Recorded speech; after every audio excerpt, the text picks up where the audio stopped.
Yang pertama, saya menemukan banyak sekali orang di Indonesia tidak mau tahu dan tidak tahu tentang Masjid Aqsa. Sehingga mereka bisa dikatakan minim sekali menghubungkan antara doanya dengan Masjid Aqsa ini atau memohon kepada Allah agar memberikan kemenangan kepada mereka. Dari sisi lain, juga media banyak sekali membesar-besarkan permasalahan sehingga umumnya kaum muslimin takut untuk datang ke sana. Takut karena ada keributan, takut karena tidak ada keamanan. Saya perlu menyampaikan jemaah sekalian bahwasanya memang betul Palestina sedang dijajah oleh orang-orang Yahudi. Semoga Allah memenangkan mereka. Sebagaimana dulu Indonesia dijajah oleh Jepang. Tapi kaum muslimin di Indonesia pada saat itu hidup. Mereka bertransaksi, mereka makan, mereka sekolah. Tapi ada penjajah dan mereka berusaha melawan. Begitulah keadaan saudara-saudara kita di sana. Dan mereka tetap makan, mereka berumah tangga, mereka berdagang, mereka bersekolah, semua lagi dijajah. Kita sebagai umat Islam harus menyadari bahwasanya mereka saudara kita. Nah, kita harus tentu menolongnya dengan doa, dengan harta dan juga dengan jiwa kita.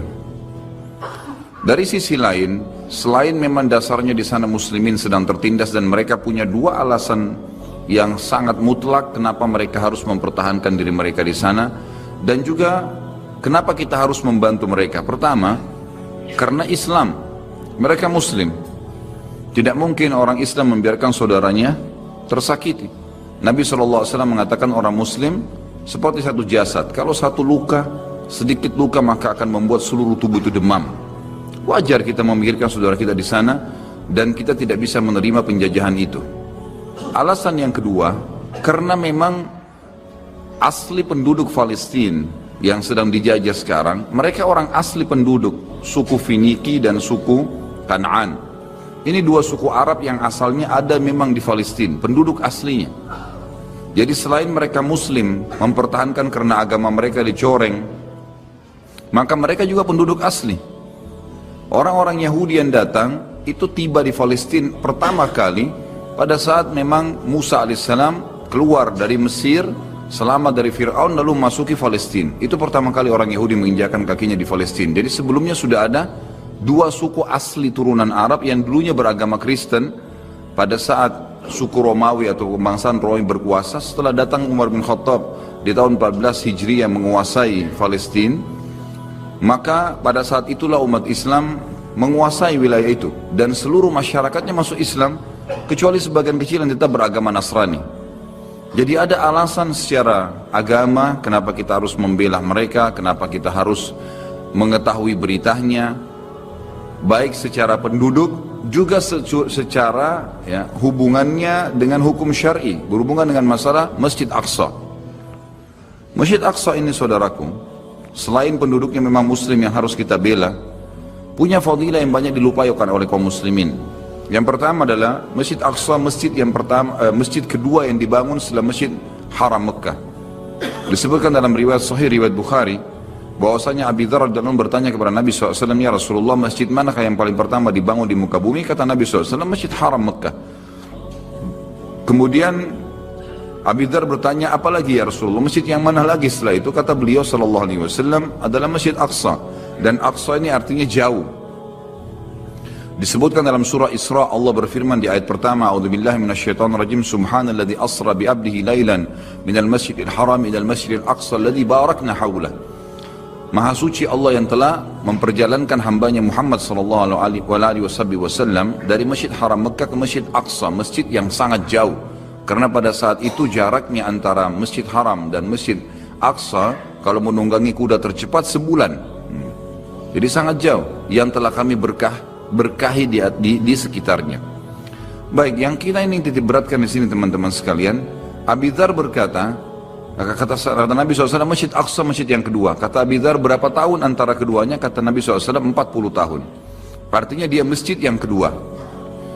Hadis yang kedua menyebutkan dalam fadilah Masjid Aqsa adalah hadis yang masyhur, yang sahih, di mana Nabi SAW juga riwayat Bukhari bersabda, tidak boleh orang mengunjungi masjid secara khusus kecuali 3 masjid. Masjid Haram Mekah, masjidku ini di Madinah, masjid Nabi SAW, dan juga Masjid Aqsa. Jadi masuk di dalamnya masjid Aqsa ini.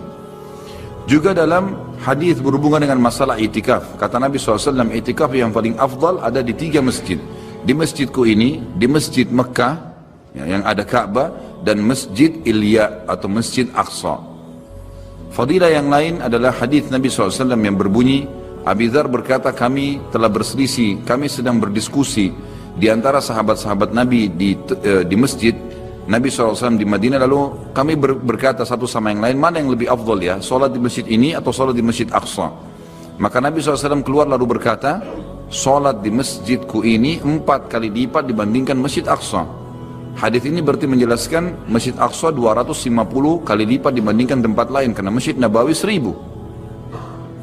Lalu kata Nabi SAW, tapi ketahuilah sebaik-baik tempat sholat adalah Masjid Aqsa.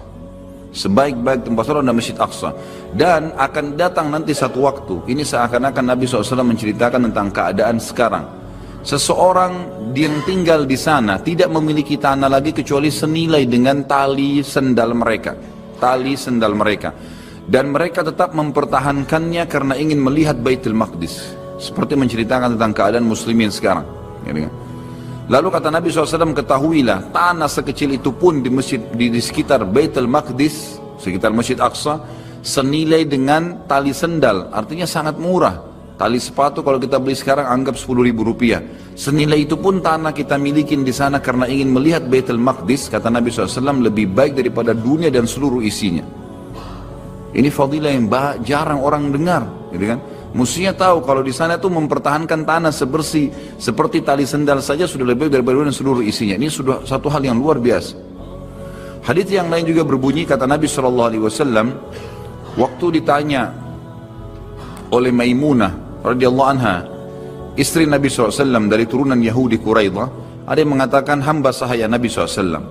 Dia mengatakan, ya Rasulullah, beritahukan kepada kami tentang Baitul Maqdis. Kata Nabi SAW, sholatlah kalian semua ke sana.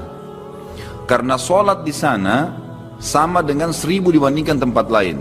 Hadis ini lebih kuat daripada tadi 250 kali lipat. Karena itu hadisnya hasan, ini hadisnya sahih. Berarti dari hadis ini, kata ulama hadis, menandakan kemungkinan besar Masjid Nabawi itu adalah 4000, bukan cuma 1000. Karena kalau kita berpegang juga pada hadis tadi, sholat di masjidku ini 4 kali lipat dibandingkan Masjid Ilya atau Masjid Aqsa, berarti menandakan dikuatkan dengan hadis yang kedua 1000 ini di Masjid Aqsa, berarti Masjid Nabawi 4000, atau memang dasarnya Masjid Aqsa dan Masjid Nabawi sama 1000. Ringkas cerita dia punya fadilah, kata Nabi, karena sholat di dalamnya sama dengan 1000 dibandingkan tempat lain. Kata Maimunah radhiyallahu anha, lalu bagaimana dengan orang yang tidak mampu ya Rasulullah, tidak bisa ke sana? Kata Nabi SAW, dia minimal menyumbang minyak untuk menerangi Masjid Aqsa. Jadi orang zaman dulu pakai minyak untuk nyalakan api. Minimal menyumbang minyak, karena siapapun yang menerangi Aqsa sama pahalanya dengan sholat di dalamnya. Ini nggak ada di Masjid Haram, ada di Masjid Nabawi fadilahnya. Ada yang lebih agung lagi fadilah yang luar biasa, adalah hadis Nabi SAW yang berbunyi, dan ini hadis sahih. Kata Nabi SAW, pada saat Sulaiman alaihissalam selesai merenovasi Masjid Aqsa, karena yang bangun kakek kesekiannya Ibrahim alaihissalam, datang keturunannya yang keberapa, kemudian Sulaiman, namanya Sulaiman, Nabi Sulaiman alaihissalam, beliau membangun Masjid Aqsa, dan beliau berkata, kata Nabi SAW, setelah Sulaiman membangun Masjid Aqsa, beliau meminta 3 hal. Yang pertama, minta agar seluruh hukum yang dia terapkan di masyarakatnya sesuai dengan hukum Allah, dan Allah telah memberinya. Jadi walaupun wahyu belum turun, Sulaiman mengambil sebuah keputusan, berarti itu sudah hukumnya Allah, dan Allah mengijabah itu. Yang kedua, dia meminta agar kerajaan diberikan tidak layak untuk orang sesudahnya, dan Allah juga sudah memberikan. Dan ini yang ketiga fadilah yang banyak muslimin tidak tahu. Kata Nabi SAW, dan Sulaiman meminta kepada Allah agar tidak ada orang yang datang sholat di masjid ini, Aqsa. Dan ini tidak dimiliki oleh Masjid Haram Mekah, nggak dimiliki oleh Masjid Nabawi di Madinah. Kata Nabi SAW, Sulaiman meminta agar tidak ada siapapun yang datang ke masjid ini sholat, tidak ingin kecuali sholat, walaupun sunnah, sholat tahiyat masjid misalnya 2 rakaat, kecuali setelah selesai sholat dia kembali seperti baru dilahirkan oleh ibunya, bersih dari dosa. Dan kita tahu fadilah ini hanya didapat pada saat orang sedang haji. Kata Nabi SAW, siapa yang haji tidak rafath, mengucapkan kata-kata syahwat pada bukan pasangan halalnya, fusuk, menyentuh secara fisik, dan juga jidal, berdebat-debat di haji, maka dia pulang seperti baru dilahirkan oleh ibunya. Tapi Masjid Aqsa, saudaraku, kita sholat di sana sama dengan, ya satu kali sholat dibersihkan dosa seperti baru dilahirkan oleh ibu. Ini satu hal yang luar biasa. Jadi kalau ada kesempatan, kunjungin. Masalah kasuistik, saya bilang sama jemaah saya kemarin sekitar 33 orang, sama saya 34. Masalah kasuistik, informasi bahwasanya orang Yahudi mau meruntuhkan Masjid Aqsa itu tidak benar. Itu tidak mungkin, karena mereka sendiri menghormati Masjid Aqsa karena mereka anggap yang bangun Ibrahim alaihissalam, kakek mereka juga. Jadi itu nggak benar, gitu kan? Bahkan ada salah satu sisi tembok Masjid Aqsa yang luasnya sekitar 1,4 hektar, luas sekali. Itu ada satu dindingnya, di situ dijadikan sebagai tembok peratapan oleh orang-orang Yahudi. Tiap hari mereka datang menangis, ya, menangis mengeluh di tembok itu. Kebodohan tentunya, tapi ini terjadi. Jadi mereka bukan merubuhkan, malah mereka mensucikan tempat itu. Mereka mensucikan. Dari sisi lain, pada saat kita masuk, kita bisa sholat di sana mendapatkan fadilahnya. Kita bisa bertemu dengan saudara kita Muslim, dan pada saat kami datang luar biasa mereka menyambut dengan sangat hangat. Imam masjidnya Syekh Yusuf menyambut kami, dan sempat kami diajak ke madrasahnya, diterangkan tentang kegiatannya. Kemudian juga ada banyak kelompok muslimin yang sedang sholat, bertemu pada saat berpapasan, ditanya dari mana. Itu pada saat dia tahu kita dari luar, dipeluk dengan dia mengatakan, kedatangan anda saja di sini sudah cukup buat kami. Ini sudah sebuah motivasi yang luar biasa, karena Yahudi nggak mau kita masuk ke sana banyak-banyak. Kalau orang banyak yang masuk, maka makin banyak, makin menguatkan jiwanya kaum muslimin. Kedatangan saja. Dan ternyata saudara kita dari Turki yang sangat paham ini. Turki sekarang membuka penerbangan satu minggu bisa 3 pesawat. Berarti 1000 orang muslim Turki masuk ke Aqsa setiap minggunya. Dan waktu ditanya oleh orang kita, orang Indonesia yang masuk cuma 40-50 orang sekali datang. Ini kenapa kalian datang ke sini? Mereka bilang kami tidak mau kehilangan masjid ini. Jadi makin banyak muslimin datang, makin menguatkan jiwa mereka.